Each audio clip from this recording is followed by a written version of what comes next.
Right,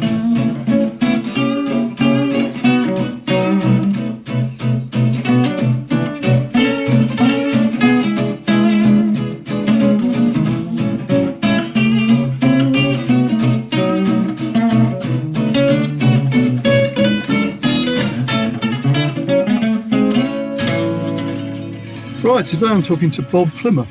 Bob, thanks for being on. Brilliant. How are you? Great, thanks. Very good. Lovely sunny day here down on the Isle of Wight. Yeah, yeah. Well, you seem to be getting better weather down there. Actually, it's not too bad here today, but you've had some really good weather down on that coastline. Yes, Where it's yeah. been a bit miserable up here, actually, to be honest. Yeah, it's not too bad. It's not been too bad down here. That's cool. So, look, traditional first question is, what do you do? What do I do? What have I done, or what do I do? Right. What do I do? Yeah, what I do. Yeah, What do I do now? I suppose now, basically, do as many lectures as I can, esoteric lectures. Still play a bit of music, not live anymore. It's carrying all the gear around, a bit too much for an old man like me. Yeah, write books, lecture, give talks, and practice all sorts of weird and wonderful things. And I read a lot, research a lot. I do a lot of translation, things like that. And as I say, still play a bit of jazz and stuff like that, and improvise. So this is interesting because you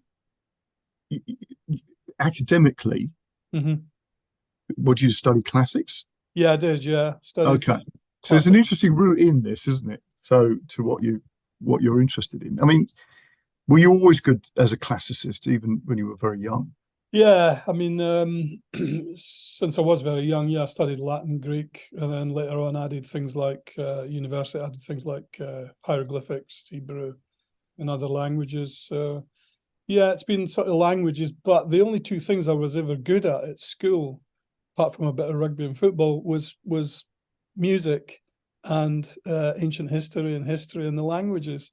Apart from that, and that's what I've been lucky enough to have done and studied. And I was. Well, what I found with a lot of it, because I've interviewed lots and lots of people, and there's always that sort of thing right at the beginning where you can see the essence of what it is that somebody does. You know, that sort of draw. They're good at school at something or whatever, or they'll have a particular series of events that happen. And it's like, you know, it's just so early on. And because it's very much like that sort of platonic thing of that sort of seed of somebody, you know what I mean? That essence of what people are. It's a lovely Greek word, ousia. What's that? The Greek term is ousia. Right. As you said, it's that essence. Yeah. Yeah. And I think there's something that, you know, sort of gets within the education system, gets a bit sort of mushed up a bit because it's sort of, oh, we need more engineers, you know, that type of attitude. It's like, well, if somebody's not hasn't got that essence about them, they're not going to be great engineers anyway. It doesn't matter how much you sort of push people into stuff. So did you, before you did that at school, did you find that you were just sort of immersed in ancient history as a really young kid? Well, I mean, I was brought up in Egypt. I spent some time in Egypt as a young boy. Oh, did you? Oh, my goodness. My dad was there in Egypt at the time, so I was there as well. And was he in the army? Yeah, he was actually. Yeah. Well, my dad was in the army in Egypt. Well, that's unusual as well. Yes, it is. Yeah. We can talk about that later. Yeah. Yeah, so I was brought up there for a few years before going back to Edinburgh, before being shipped back there to school. But my dad I was young, I can't remember a lot of it, but certainly took me around most of the sites. Yeah. And so that sort of piqued my interest from a really young age. Yeah. And then my dad was also interested in alchemy. Yeah. And so there was stuff like that going on, stuff that I actually witnessed and saw with my eyes. And oh my goodness, right. And touched it stuff. And so it's the touching and seeing. And so there was that. I was brought up with that. And so very sort of practical alchemy for him was a very practical subject, you know. But and with my mother on the other side, she was more interested in a more spiritual side, so I was brought up with the two of them. And funnily enough, if you know Edinburgh, my dad came from Edinburgh. He was from the posh part, and mum comes from down there near the harbour. So there was this strange sort of bifurcation between the two of them.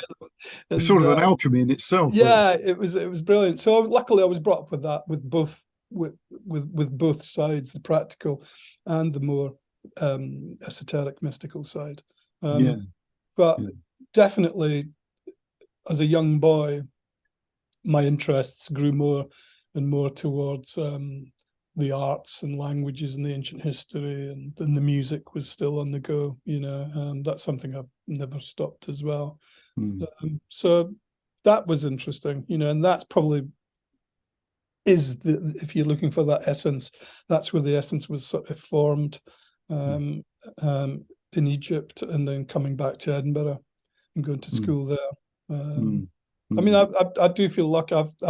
I did have an extremely good education. I've been lucky in that respect, and that sort of made me probably who I am. Did you see? So my dad, I was a sort of a late arrival, so he was quite old when I was born. And he used to tell stories about being in Egypt and everything. And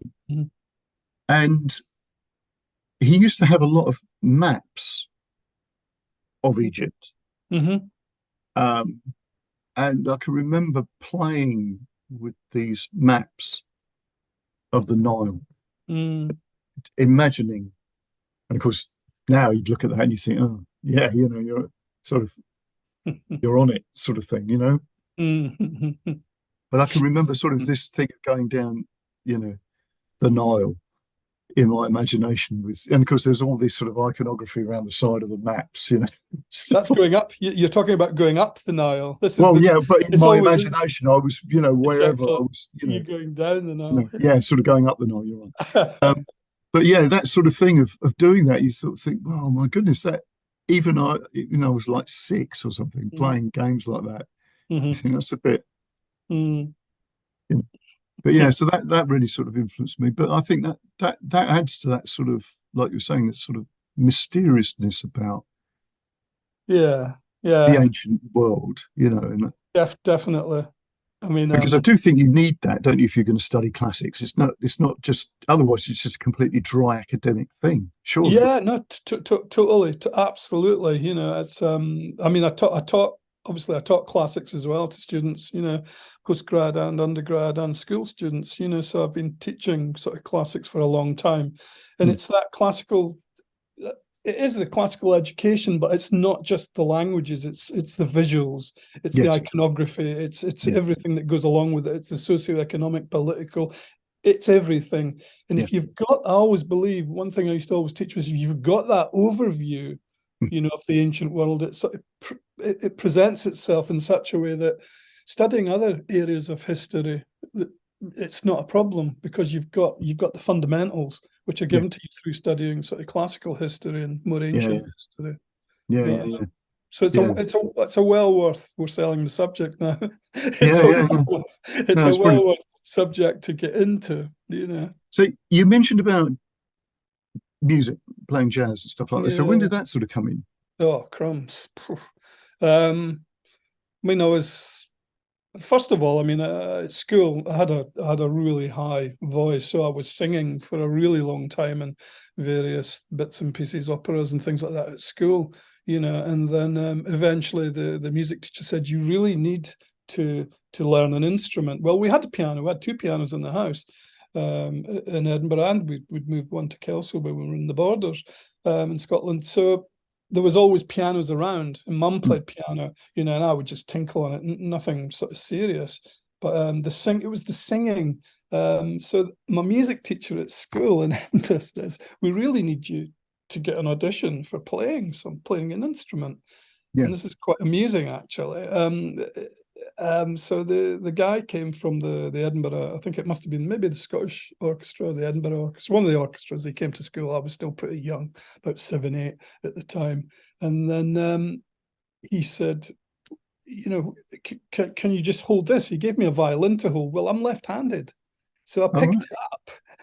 I picked the violin up and pretended to bow it, you know. And he said, and he took it off me straight away.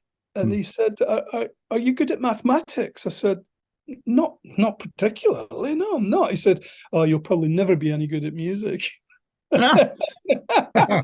So you can just visualize me in the orchestra poking everybody in the eye. It's left-handed mental violinist, you know. Well, this is really interesting because, you know, because I'm interested in the psychology behind what happens with music, and the fact that obviously a lot of classical music really speaks of the culture that it came from, you know, the church and all the rest of it, and the conformity and the fact that, you know, everything needed to be written down because you didn't want anything to be heretical and all the rest of it, you know, and also that then meant that you could groups of musicians could play pieces of music and so on. But you're, as you said, everybody has to play the right way round. You've got to you know, so everybody's got to conform. And then you sort of look at that and compare that to sort of, you know, Eastern music and Eastern philosophy. And that speaks exactly the same way of its own culture, that it's nothing is permanent. You know, there's lots of improvisation, and you know. Totally. You know, and it's sort of intriguing that, but obviously we used to improvise. I mean, Bach was a great improviser, but he was a brilliant improviser. Yeah, exactly. But it sort of got lost in the mix. You know, totally. And it's not really until, like you say, with obviously the interest in jazz, you know, that sort of starts to come back in, being fed in from somewhere that's not restricted by, oh, you can't do that type of thing. Yeah, true. Well, you'll know about that as well, the way the sort of the music, that sort of music sort of moves over from areas in Africa and into Spain, and then it develops, and then you have early sort of jazz. You know, it's like you said, the key word is improvisation. Yes. I mean, I'm in my studio and I've not got anything plugged in, but I do like to. I improvise a lot. I can improvise for 3 to 5 hours. And keep it going. I'm sort of lucky in a way again, because both my hands, they can play individually, so I can play bass parts quite quickly and play treble parts quickly, and something that I've been interested in developing. But you've got to be, I don't know whether you're the same, you've got to be in that frame of mind to improvise. It's different in a band when you're playing in the band, 7-piece, 8-piece or whatever, you know, but on your own, improvising on your own, you've got to be in the zone, you know. Yeah. Absolutely. Yeah. And I like that. I definitely like that. Yeah. Because I think that one of the problems with, well, it's not really a problem. It's about how we're using our consciousness at the moment, right? So if you think of, and again, this is a good comparison with sort of classical music and stuff. Classical music, you're given it's like a Shakespeare play, right? Yeah. You're not going to change the text, right? No. But you need to interpret the text. Okay. Yeah. Which obviously requires a lot of memorizing or being able to read or whatever. But the thing about jazz is it's sort of, well, even contemporary music, you know, or Eastern music, you learn the structures of what it is, obviously. Yeah. But then you're in a zone where it's like having a conversation with somebody, isn't it? It's a completely different thing, you know. And you're not really in an intellectual place. You know, you talk about the zone. Yeah. Although, you know, you obviously you're using stuff and you're thinking about things, but it's not quite that, is it? No, it's not. It's definitely not that, because it's exactly as you said. You know, when I sit down at the piano to improvise, I'll still. I know the scales, I know the arpeggios, and I know where to put things. You know. Yeah. You have to be. It's a completely different. I love that use of the word. It's not place. Place for me this time, as someone interested in magic and esotericism, is very much a physical place. Yes, I'm in a physical place, but when I start to improvise, you create that bridge or link to something far more interesting. You know? Yes, you do. Yes, and, yes. That's something I enjoy. You know. Yeah, I know. Music. You know, the word liminal is overused in the area, but I mean, it is that sort of. It's like a sort of crossover point. Interstitial. Yeah, brilliant. Yes, yes, it is, and it's that sort of thing where you got one foot on the ground type of thing, and the one and another foot somewhere else, or your head in the clouds or something. It's got that sort of very it's a very sort of hypnotic state, because I do NLP, and there's lots of states where you sort of think, I know that, I know, I know that place. It's the place that I am when I'm playing. Yeah, totally. And you're completely aware, like you're bigger than yourself. That's the other weird thing. Sometimes you get this sort of thing where you get an overview and all that sort of stuff. It is magically what I would refer to as activating that current. You activate the current, that bridge, that liminal, whatever you want to call it, the interstitial bridge between the corporeal and the incorporeal, between the physical and the non-physical. So you're bridging that, and it's that being able to activate that bridge. Yes. I find that even on an esoteric level, many don't know how to activate the bridge. No. They don't know how to activate that link, and it's something that's missing from the practice, Yeah. And it's something that I'm quite keen to teach people that I come into contact with, is how to activate that bridge, whether it's through one method or another method. It's definitely the same with improvisation. Yeah, it absolutely is. It is. And the other interesting thing about that is how, when you're working with different players, how much that influences you. Totally. Inside yourself. And again, it's like contextual, isn't it? It's like you can imagine if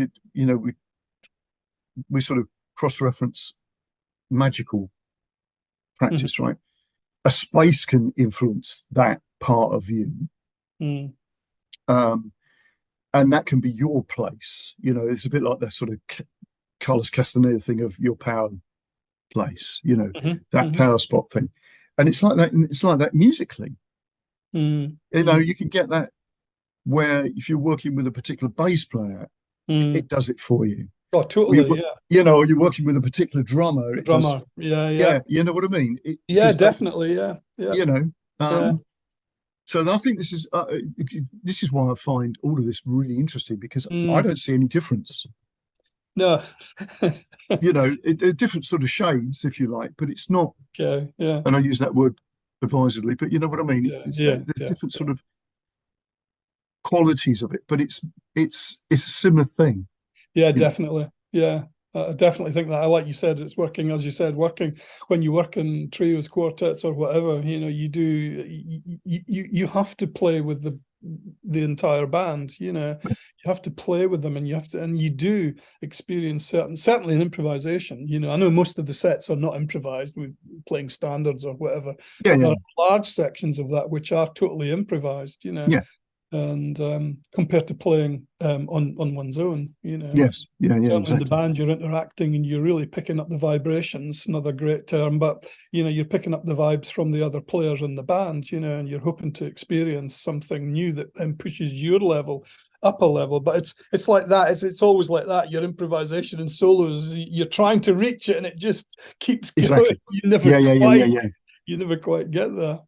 So when did you start doing jazz then? Because obviously you were tinkering around. Yeah, it was basically probably I got into jazz. My dad had always listened to lots of jazz players anyway, and as I said, Mum was sort of playing classical sort of piano and things like that, which didn't really interest me. I mean, I did eventually go for piano lessons, when I must have been about 11 at the time, so it was quite late on. So I was singing and reading from quite a young age in musical terms, and then that is a really good skill. Let's face it. Funnily enough, my sight reading's not that great. Even playing and learning Bach and all the usual bits and pieces. But I would say it was around about sort of 11, 12, I started to get more into jazz. Listen to it was modern jazz at the time. Yeah. It was probably in the mid 70s. And I was starting to get into people like Chick Corea, Keith Jarrett, Hancock, and Zawinul, the Weather Report. So I was getting into that, and I wanted to play some of that stuff. Yeah. And luckily at the time in Kelso, my dad took me down to this local pub, and I was watching a local guy playing, great keyboard, great pianist, Alan Anderson. I was watching him play, and I thought, I want to play like that, you know. And then off I went, you know, and then within a couple of months they said, would you like to sit in with the band? And I remember playing Herbie Hancock's Maiden Voyage, and then played Chick Corea's La Fiesta that I'd learned, you know, but the improvisation, that was the bit that got me going. I thought, this is really good. Yeah. So then I would have been about 15, 16, 14. Well, that's very young for that. Yeah. Because again, it wasn't really very available, was it? Because that's just the thing I think people forget. It was really difficult to find that information.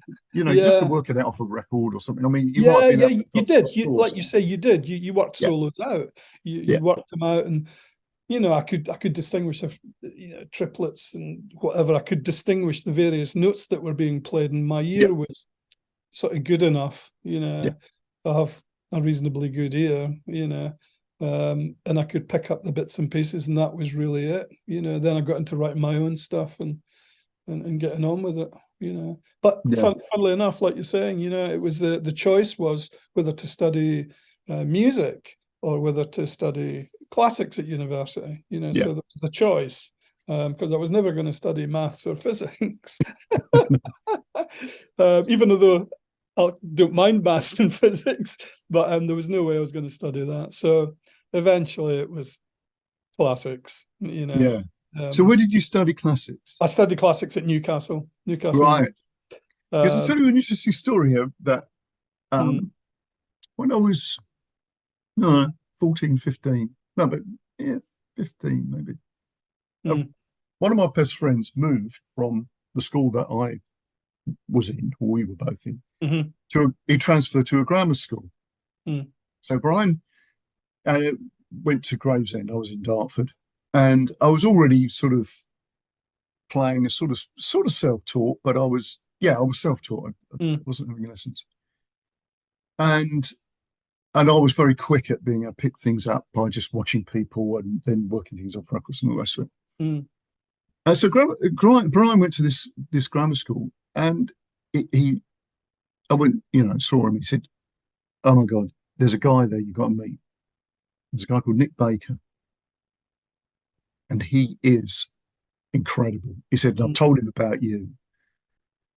Anyway, this guy played classical guitar brilliantly, but he could also play rock guitar, worked out off records. And one weekend, this absolutely blew my mind, actually, because I was good at working things out on records, but some things you thought, that's tough, you know. He went away and learned the entire solo of Clapton's Crossroads thing off, you know, Wheels of Fire Live over a weekend, right?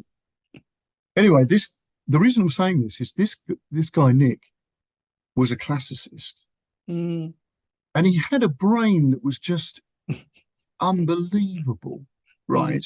And he had that ability to sort of focus in and absolutely take apart something. And I realized that again, these two things weren't disconnected. They're you know what I mean? Yeah, totally. That's the way you do it, you know. Yeah. So he went to Oxford, as far as I know, and studied classics. And again, it was one of these people that you thought, this guy's the greatest guitar player I've ever heard. I mean, he was utterly amazing. Never heard anything from him. Yeah. So just it goes to show, it doesn't necessarily, and I often say this with people, you know, when I've got sort of aspiring players and they're going to go to college or something, and I said, look, you've got to meet the rock guitar player from hell, you know. You're just going to think, oh, I'm worthy. And I said, but that doesn't necessarily mean to say that they've got everything that's required, because, you know, it's about what you bring to a piece of music. But I was intrigued by you saying about, you know, you doing classics, because it must be a very similar thing to be able to do the jazz stuff at that age. That's, you know, Chick Corea, my God, you know, Herbie Hancock. I think it as you said, I think it's true. It was by watching Alan Anderson in this little band they had. They would meet every Sunday. It was called, funnily enough, it was called Border Crossing. You know, it was in the Borders. And watching him every week, and I thought, that is phenomenal, and that that tune he's playing, you know, I need to learn that, you know. And there was no, you couldn't get the music to it. You couldn't get to say La you Fiesta couldn't. or Maiden That's Voyage exactly, or anything like. There was nothing like that. So I had to sort of work it out, you know. And that's probably where the learning Bach comes in a little bit. It gives you that scales, it gives you the chordal harmony, it gives you the various. But it's also the fact that you have to break the thing down. Yeah, totally. Right, and it's like there's no room for, you know, you can't just sort of think, well, that's just, you know, you've got to get it right. You've got to break it down. But I would have thought that was similar to what you're doing about classics, right? Because it's learning something that's it's sort of systematic, right? Because it's a language. But it's also a language that you're not actually going to be going down the local market and chatting to somebody. Are you in Greek? I mean, oh my dear. exactly. You know what I mean? That was, oh my God, don't worry. No, you're not. You're not going to, you might use that in the pub as a joke, but it's, exactly. You don't, you know, Latin phrases, when you learn Latin and Greek as a young boy, you're going around looking at objects. It's just everything has to be in Latin or Greek. You're thinking, right, what is that? What is this? You know, it's the easiest way to learn languages by association with. Yeah. But again, as you said, in music, it's that breaking it down, you know. I mean, I think from my mother, you know, it was apparent to me that there was more to just learning the Latin than the Greek and learning the bits about ancient history. There was a far more hidden side to it, you know, and there was a more esoteric side to it for me, you know, and that started to, I became far more interested in that, and that's what eventually made me choose to study classics. Oh, right. And then so the esoteric stuff was in there early on. And choose to study specific things, to opt for specific courses with specific lecturers. Newcastle at the time, and this would have been the late 70s, early 80s, Newcastle at the time was full of brilliant professors and doctors in classics department, you know, and I was lucky enough to have had some of the best, you know. And as I said, I would carry that on. So classics never stopped. You know, I did the postgrad, I did an MA, MPhil, PhD, I did all the bits and pieces, you know, so it was just carrying it on.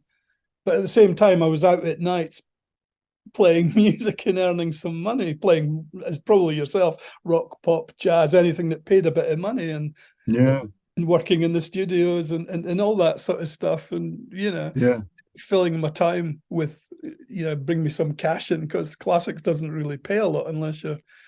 Well, that's weird, because a lot of people would say jazz generally doesn't pay very well. So if you're saying it's paying more than classics, yeah. No, that's funny. Right, so you mentioned about the sort of esoteric side of it, with regard, like, you know, you were saying about your mum and her playing music, and you're realizing there's a sort of a hidden aspect to it. You know, so when's the first thing where you start to think that you've unlocked a door to that sort of esoteric part of classics? It's probably when I was about 18, 19, when I joined the Rosicrucians, you know. Oh, right. Okay, so what got you into the Rosicrucians? Because I mean, that's like was that as we that NAF term, that sort of quest, trying to understand what was behind things. Could an organization, could an esoteric organization be useful to my studies? Development, etc. I mean, that shows a lot of depth in what you're thinking. Well, yeah, I mean, Latin and Greek, as you say, take you far, but they only take you as far as deciphering and decoding, you know, certain rather more hidden ideas contained within the texts, you know. So you're looking at poetry and Homer, and obviously with something like even Homer's Odyssey, there's stacks of stuff in there. You know. And then you slowly graduated onto Plato and the Neoplatonists and all the philosophers you can think of. That's what took me in the philosophical direction as well. It was Greek, you know. So the Greek was always something that was there and always provided new outlets to other subjects, such as philosophy, you know. So I was keen to pick up as much as that. But as you said, finishing off school and sixth form and things like that, I wasn't quite sure, and there was definitely something there that I needed to get back and visit roots. And I'm thinking, hang on, Egypt, let's go back and look at that again. Let's go back and revisit that. How can I revisit that and take the Latin and the Greek on? And it was an obvious direction was to go and study classics at university, But as I said, eventually I would start to study hieroglyphs and other languages that were important for esotericism. But the bridge to that came from Rosicrucianism, because I used to pick up in some of the texts that they used to send me, and I'd be reading these thinking, who translated that? I know that text from the Greek. So on one hand, I was being taught specifically, such as the Hermetica. The Hermetica are good texts to get. So the Hermetica, I was taught the Hermetica originally when I was about maybe 18, 19 from Rosicrucianism. But when I went to university and started to look at the texts in the Greek, I'm thinking these translations are not very good. Well, I found out they were taken from the 17th and 18th century, so they weren't really particularly good translations of the Hermetica.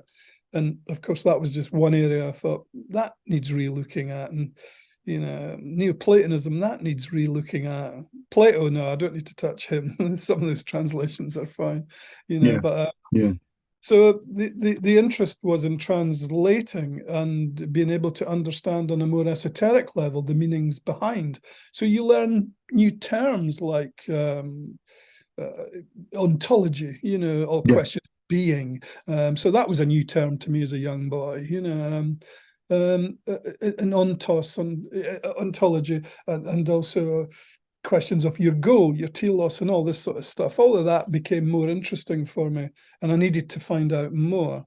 So university was another staging post to more further investigations, in esoteric and magical, and the music as well was always hanging in there, Yeah. What was the first experience that you had that sort of, well, not necessarily blew the doors off, but opened the windows, if you sort of mean, where you suddenly go like, oh, right, okay, Because I think there's always those things that once you've experienced those, there's no going back. Yeah, definitely. Yeah, I think it probably was the first time I was introduced to the Hermetica, not through the Rosicrucianism, but through at university, studying from my Greek tutor there and looking at the Hermetica and Plimer's Libellus book one of the Corpus Hermeticum is definitely a text that everybody should read. That really got me thinking about the concept of the one to N, and about the individual and the relationship to supraconsciousness and all these sort of wonderful ideas that I was beginning to be aware of that they existed, even although when looking back at it, I was always fascinated by artifacts and iconography in museums. My dad would take me to the museums here, the museum in Scotland, London. I was always in museums. So I was surrounded by this stuff all the time. And it was always the question, why did people actually take the time to actually make these things? What were they being used for? It's just all the usual questions, And suddenly realizing there's a point to this word we call art, Yes, exactly. There's an actual point. Well, this is the thing. I mean, because I've just written a book about creativity, right? And of course, what it does is it sort of plays with your NLP and magic and just the art, the arts just generally, and obviously it's focused primarily on music. But I keep sort of banging on about this thing about the arts and obviously music. There must have been unbelievably important for people to have done them in the point of time when well, this is not strictly true, but you know what I mean, when you think survival would have been of the essence, but of course in actual fact they had plenty of time. They weren't as busy probably as we are today trying to make a living, but art would have been something that was this state changing way of communicating with the environment, the world around them in whatever way they saw that, whether that was gods or spirits of land or whatever. And you think, so when you what I've done with that is I take that idea and just sort of shifted across to some sort of psychological perspective, and just for the people who can't deal with anything that's that's otherworldly, and just go, well, yeah, but what does it do to your psychology? It transforms the way you can think. Yeah, that's the key term, isn't it? Transformation. It's transformation. It's alchemy. It's an alchemy. It's alchemy, absolutely. Yeah. Because I think what we've got in a lot of the education system is this sort of very sort of flatlined thing where it's you do this, you do that, without that sort of spice. And this is what you were saying. That's what I was sort of trying to find out from you about how what it is that inspires you to do something like that. And that's just not boring stuff, is it? Totally. No, It's that's right. definitely not boring. Yeah, I think. I mean, going back to if I sit down at the piano, if someone's in the room with me, they said, "Bob, do a little improvisation, play a little bit," and I'll think, "Well, okay, what are you thinking about? Tell me what you're thinking at this moment in time. Tell me what it is." And they'll say, "Well, I'm looking out your library at the back of the house there. I'm looking out your library window and I can see some trees." I said, "Okay, well, let's start off with some trees and let's improvise. What about this?" And then getting into that zone before I know it, I'm not aware of anything else going on. I'm focused entirely on originally the trees, and there's a little bit of tree music for you, And now off we go, But it was it's taking that initial. It's taking that initial object, that physical object, such as a tree, and then re-diverting it into a more incorporeal thought. Like you said, with the mind, you can take the concept of the tree and you can develop it much quicker in music through metaphors, but on the piano. And you can do this in allegories. You can allegorize that tree. You can do what you want with it as a piece of music. It almost becomes composition if you tape it. And if I taped it in the studio here, I could tape it and record it and then and work on it, but then you're sort of becoming a composer. You're working on something, but that original inspiration has come from that whoever's in the room has said, well, tree, how about a tree? I was talking to somebody yesterday about the links between rhetoric, the rules of rhetoric as Greeks would have, as Aristotle would have laid it.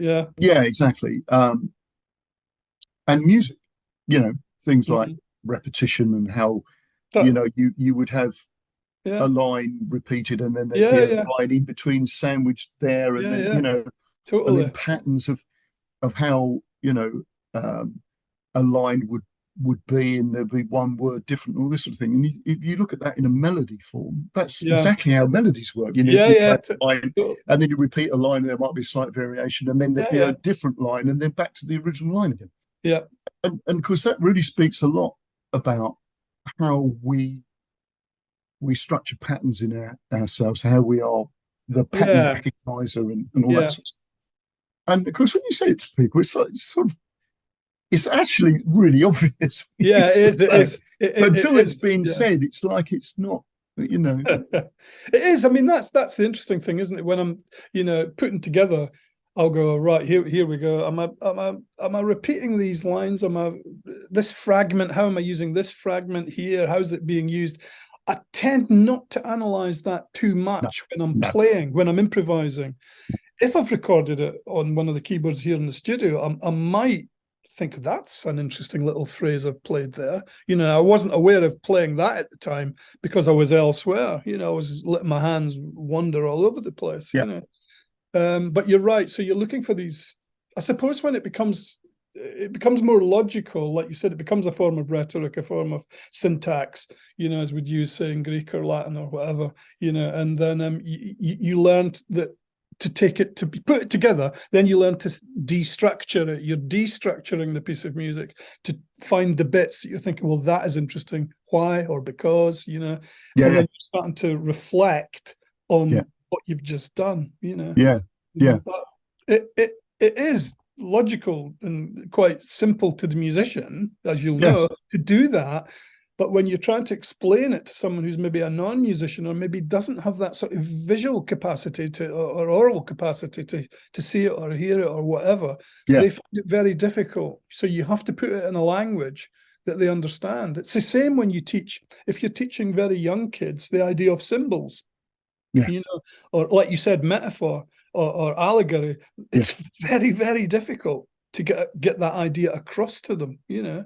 And so they can sort of maybe experience what you've experienced, you know. But that's something that I've always been interested in my writing and all the books that I've written, you know, is to somehow, not to become the teacher, but to show there's something behind these ancient ideas. That there's something much deeper that we should be looking for. And it does reflect extremely well for us today. So it's not a boring piece of ancient history. Exactly. Well, this is the thing. I mean, alive. You know, like the Greek myths. I mean, you read them on one level and it's like, okay, there's a stonking good story, right? And then you sort of have a look at that and you go, actually, they're explaining something about the characteristic of a human in an environment. It's like, and it's totally nailed. You know? Definitely. Where have we gone since then? I know this much is further. Have we? No, you're right. You're dead right. You know, it's like if more individuals were perhaps prepared to really understand who they are and what they are and what they're doing, and if they've got a goal and to work towards it, or, you know, if they were prepared to do that, then the world might be a better place, you know. But I've always worked on the premise that I've had to work at that. I really had to work at it. So I needed the philosophical terms. I needed the ancient history. I needed the language work. I needed to see it for myself. You know, I think is probably a good way of saying it. You know, not to read, to take a translation. I do look at translations and I sort of compare translations. But then I always, if I can, if there's one there, I go back to the original. You know, so I spend a lot of time looking at ancient texts. You know, that was the thing with my 3 Egyptian books and book on Mithras. You know, let's get on to the books because they are amazing books, aren't they? I mean, academic work. I mean, my God. Yeah, there's a. I haven't. It took me about 10 years to write this tiny little book. So when did you start, or was that just part of what you were doing as an academic, that you were writing anyway for? Yeah, I was writing articles and all the usual journals and things. I did bits and pieces for that. And then it was about, I think my first book was actually on alchemy, decoding. Oh, okay. So going back effectively to what that was a while ago. But the thing was, most of my books, and even the one my new one that I'm researching now, not the one I've just finished, I've just published, but the newest one, these ideas have been kicking around for a hell of a long time, sort of 40 odd years, 50 years. You know, so they've been there. And it does go back to all the stuff that you've asked me about already. It's just an accumulation of all those ideas and knowledge and the way to use them, you know, and how they could be used and how I could put them together for each individual book, you know. But like you said, you know, when not the Decoding Alchemy book, because that was a practical book, when I put the 4 little Hermetic books together, I remember someone said to me, Bob, are they meant to be self-help books? I'm saying, no, not really, even though the way I'd written them was to put in each sort of paragraph, the student will most likely ask this question about the concept of being, you know, and then I'll go on and answer it with the text from one of the Hermetica and then analyze it and put the commentary in and say, it's a great question, you know. So those 4 books on the Hermetica became the amalgamation of everything that I'd sort of studied, you know. I need to rework on those 4 little books, you know. I think they deserve to be in 2 hardbacks. They're just 4 little sort of paperback things just now. But the Decoding Alchemy book was the first book, and that was published by Lanark, who subsequently went out of business. And then we bought the last few copies of them. Decoding Alchemy was a book that I was interested because of my dad, and I'd actually practiced alchemy, mineral and plant alchemy, spagyrics. So I knew a fair bit about alchemy. and I knew a fair bit about the origins of alchemy, and I could translate some of the early texts, the Greek and the Latin texts, so that was quite good fun. But I was interested in this book called the Mutus Liber, which is a series of pictures, and in the pictures I could see basically how the alchemist was working with one particular, what we call prima materia, one principal material, and that material was dew, and how they worked with dew to create a spagyric tincture, and you follow it through if you start to take the pictures to bits. So I decoded all the pictures. There's no text. There's a little bit of text at the beginning and a tiny little bit of text at the end. That's the only text in Latin, the only text there is. But the rest of them are the pictures. So it's a question of decoding the text. So it was called Decoding Alchemy, and really putting out there the practice of working with dew, getting up early in the morning. Amazing. Because there's always this stuff about dew in herbalism. About definitely. And you sort of think, well, yeah, why not? It makes absolute sense for it. Yeah. So that was the first book, and then the 4 Hermetic books came out really quickly because I had all that material kicking around, from the mid-70s, late 70s, 80s, and stuff I'd learned at university. So they were fairly easy to put together. And then it got a little bit more sort of complicated. I thought I need to do a book based on some of the stuff that my dad had taught me. That was on mineral alchemy. That's where you blow things up. Right. So, I started to investigate some of the works of Edward Kelly, one of his texts. Right. Yeah. So this is where you start getting people with money giving you, because you can blow something up that could be very useful. Yeah. Exactly. There's always a spin-off, isn't there? Yeah, definitely. So there was working on that, the Edward Kelly book, it's a big green book. So I worked on that. And that was on mineral alchemy, and I again decoded a lot of the imagery, a lot of the woodcuts with his text, and wrote commentaries on it, explaining how yes, you could do this. Kelly did actually know what he was doing in alchemy. Yeah, it was interesting because he always gets a bit of a bad rap, doesn't he? Totally. Well, I help him out in the first part of the book. Him and Dee. I spend a long time talking about their journeys in Europe and what they were doing there. And what they were not supposed to be doing there. Exactly. Well, spying people. Yeah, some of that. But so that would have been my 5th book, so 6th book, and then I then got into. I thought I need to do something with Egyptian because I'd been studying a lot with the PGM. A Greek magical papyri, and I'd been teaching a lot on it and practicing a lot, practicing some of it, not much of it, and then that drew me back to thinking, hang on a second, I've got the Greek text of the PGM, let's have a look at these. And there was so many ideas in there that were Egyptian in origin, not specifically Greek. No, so exactly. That then took me back to thinking, right, well, let's have a look at the Egyptian texts. I'll need to go back and learn Middle Egyptian, which I did. I spent a few months picking, going back into that stuff through my notes on that. And then I got straight into looking at the Egyptian stuff from about the 1600 BC. So I got into looking at the hieroglyphics from the Amduat, Book of Gates, all the sort of Middle Egyptian texts, and then thought, this is interesting. I could do something here. And I suddenly found out that some of the terms that were being used were directly related to the concept of the Sonyu, which is a magician, seer, and a healer. And I thought, this is interesting, because what the hell are they doing? When I started to decode the texts, I suddenly realized they're actually being taught, their students are being taught how to scry the night side. The 12 hours of the night side. And so this drew me straight into looking at scrying, and that's where the 3 big Egyptian books came in, and there was a lot of work went into them. There's a lot of translation, transliteration, decoding, and looking at what they were actually doing, what the magicians were being taught. So, and then in the middle of the second and the third book of that trilogy, I got back into looking at Crowley's Book of Lies in the Night, and that would become my book, The Night of Pan. And I discovered that the first 20 poems from Crowley's Book of Lies were actually relate really well to the major Atu. The first 22 poems relate really well to the 22 Atu, the tarot, his Thoth tarot deck, and I thought no one had ever seen that before. So right.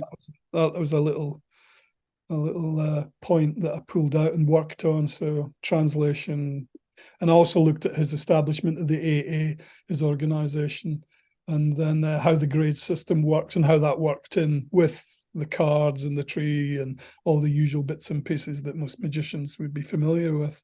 Yeah. And then as that was moving on, kicking around still was the Mithraic stuff, which I've just finished. So that had to be put to bed as well, So because I was at one of your talks. You were talking about. Yeah, that's right. Yeah, the entering the cave of the nymphs. Yeah, which is again a great metaphor for the subconscious. Yeah, absolutely. Yeah, I mean, that's the thing about the more you think about stories from not just from classical Europe, but also like China and India and everything. Once definitely. you can read the story, read into the story, then it opens up all sorts of extraordinary. Well, this was the thing for me with Mithras. It was Porphyry, the Neoplatonist Porphyry's use of hypnoia, digging beneath the text. So he digs beneath, and he suddenly uncovers all these ideas and streams of thought which he'd been taught. So he reinvigorates his Platonic methodology. He reinvigorates all of the stuff he's learned to really hypnoia, dig under the text of 15 lines of Homer. 14 lines, and suddenly he can explore this in lines with what he knew about Mithraism. Because he did. I believe in the book, as I say in the book, it's not just Marcus Aurelius and Commodus. It's people like Porphyry who were members of this strange religion. So it's for Porphyry. I feel great affinity with Porphyry because it's like all this learning he had, and to suddenly do this tiny little book, the Antro on the Cave of the Nymphs. It was a tiny book, but it gives away so many good clues about Mithraism that had been missed by scholars. Again, another gateway text that people had missed. So it was all the knowledge that I'd gained about Mithraism from being taught about Mithraism over 40 years ago at university, re-looking at that and saying, was I taught the right things here? Well, this is the thing, isn't it? Because you get this where a new insight, and this happens in sorts of things anyway, science and also, that endangers a way of, how somebody taught, this is how it is type of thing. It could be a professor or something. I don't know, in archaeology, it's like nobody wants to argue with the professor. So you have to wait until he's dead. But that's true with lots of things where you get something that, and it always comes from outside of the thing. It's like you're saying, it's a text that's been missed, or it's an idea that's been missed somewhere, and because it's awkward, it's been left out. They leave it out. Fit the pattern. Well, it's weird. It's weird because you see, I mean, going back to the Mithras book, I knew there'd been arguments about it.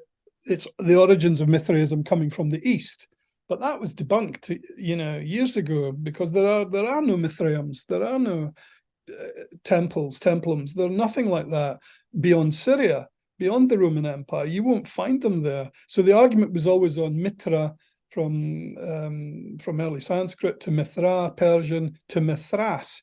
But Mithra and Mithra are almost like feminine endings compared to Mithras, which is very much a masculine ending, So that argument had been put forward by Cumont in the late 1800s, and it was only debunked in the late 70s, Manchester colloquium on Mithraism, So you have to, like you said, you have to wait until more information and deeper scholarship's done. So I thought the only thing missing from the Mithraic argument was Porphyry's De Antro, which really gives a much broader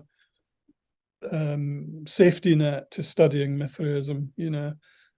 Certainly the Cave of the Nymphs, Homer's Cave of the Nymphs, and Porphyry's take on Homer's Cave of the Nymphs opens up a whole new angle, for Mithraic scholarship. Not just the archaeology, not just the iconography, but a way of thinking about it. And it really, for me, it became a question of what are they actually doing? What are the Mithraists doing? And it became a question of, yes, there were grades. Yes, there was all the secret handshakes. Yes, there were all of that. We know a fair bit about these. But there was also a much more important aspect to the whole system, and that was one's being. It was all about being. It was all about your soul. It was all about what you do in life. It was all of these things which we're very much more familiar with today, I'd hope.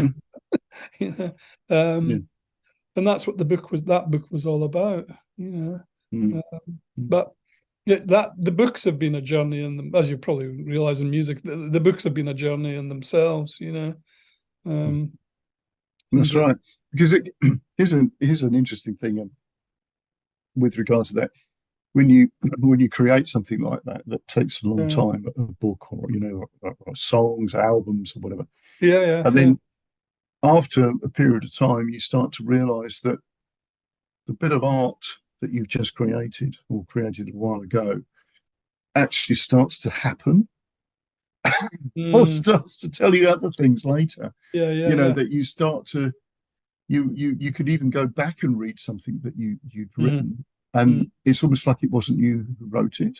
This is really true. When I look back, like I said, even looking back at the 4 little Hermetic books, I look back at them thinking, did I write that? Did I really write that? And also it also speaks to you in a way that you sort of go, oh, So this is one of the things about art, which I think I don't know how you can make people, well, not a case of how you make people understand that, but it does happen. I've got songs that I wrote 30, 40 years ago that told about something that happened to me later. I can look at lyrics and think, I lived that, but it wasn't then. It wasn't when I wrote the song. It was 15 years later. It's interesting because it's like it's planted a seed. When you wrote it 30 odd years ago, it's planted that seed, and the seed has taken that long to suddenly come to fruition, until you go, wham, God, that actually is exactly. It's happening. So in a way, it's a sort of it is a spell that you've planted, but it takes a while to realize it. But and I think that's the point about art, if people were sort of like, well, you're going to do some art now, which is actually going to be the thing that you want to be in the future. I think different sort of art, wouldn't it? Yeah, definitely. Yeah, it's the same, like you said, like we're saying, it's the same when you're writing books, because when I do go back and revisit some of the earlier books, I think, did I write that? And I said, I've actually, in that section there, I'm saying this, which I've now gone on to practice and done, and I know it works. Exactly. That's how it works. It is how it works. I'm sure that's how it works. Whether that's just, it doesn't matter how you explain this. No. Whether you just say, okay, well, your unconscious was telling you that, blah, blah, blah, but you just didn't get it on the, it was under the radar. It doesn't matter if it's that or whether it's something else. The point is that you could use that as a way forward, as a psychologically. I mean, it might even be the whole reason for, using symbology, I think, to make something happen, Yeah. Having studied certain forms of sort of magic, and certainly working on the Egyptian books, it made me much, much, much more aware. Before I started writing the books, I was aware that the subconscious plays a massive role, in what we're doing now in our daily life, during the 12 hours of the day side. But it's those 12 hours of the night side, where actual you really need to realign your mind and soul with your physical body. That's what it's all about. We call that sleep, and you can wake up in the morning. But the Egyptians had other ideas of that as the mind soul travels down into the netherworld, into the duat, to be reinvigorated or reinvigorate the body, which was described as Osiris, which was his body, his Khat, and the soul and the mind were basically the Ba soul of Ra. So it was the solar side reuniting with the night side of Osiris, and the two together would again get up in the morning in the east, and it would rise up in the east. And I've got great admiration for their awareness of the cyclicity of the cosmos and life. And I've, as I said, as I started to write about it, I started to think this is the nub here. I'm on it, it was to do with scrying the night side and how they were taught to do that, but on a magical level, but much more for a question of one's being. I can understand this cyclicity and what it's about. And it's certainly like in music, I'm sure you've had it, when you hit that bit, you go, oh, I know what that is. Yeah. Absolutely. Yeah, and of course we always use silly terms like in the pocket or funnily enough, I was going to use a term like that.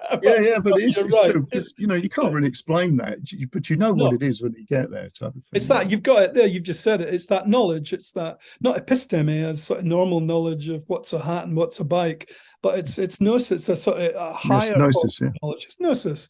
And it's a much higher form of self-knowledge rather than just a simple epistemic awareness of some, like that's a keyboard or an amp or whatever, and I know what they're used for. This is something much deeper, and that's what I think musicians, artists, writers and artists are trying to create, is that moment, where they can achieve that gnosis of higher states of consciousness.